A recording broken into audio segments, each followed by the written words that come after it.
এই জাদুবিদ্যা সত্য। এবং এখনকার অনেক ভণ্ড যে কবিরাজগুলো বের হয়েছে, এরা জিনকে তাবে করে নিয়ে এই জিনদের মধ্য দিয়ে মানুষের মধ্যে জাদু ছড়িয়ে দিয়েছে, এবং এর ফলশ্রুতিতে বহু পরিবার ধ্বংস হয়ে যাচ্ছে। এই জাদুবিদ্যা সত্য।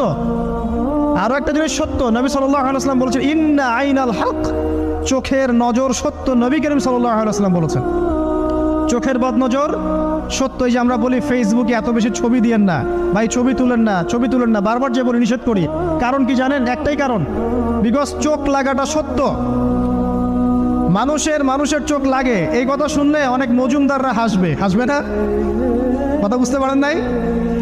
কিন্তু এটা সত্য, কারণ নবী করিম সাল্লাল্লাহু আলাইহি ওয়াসাল্লাম যা বলেছেন, সাদাকাল্লাহু ওয়া সাদাকা রাসূলুহুল কারীম। নবী যা বলেছেন, আল্লাহ যা বলেছেন, চিরায়ত সত্য। এর বাইরে কোনো সত্য আছে? আচ্ছা দেখেন, আমি বললাম যে জাদুবিদ্যা সত্য।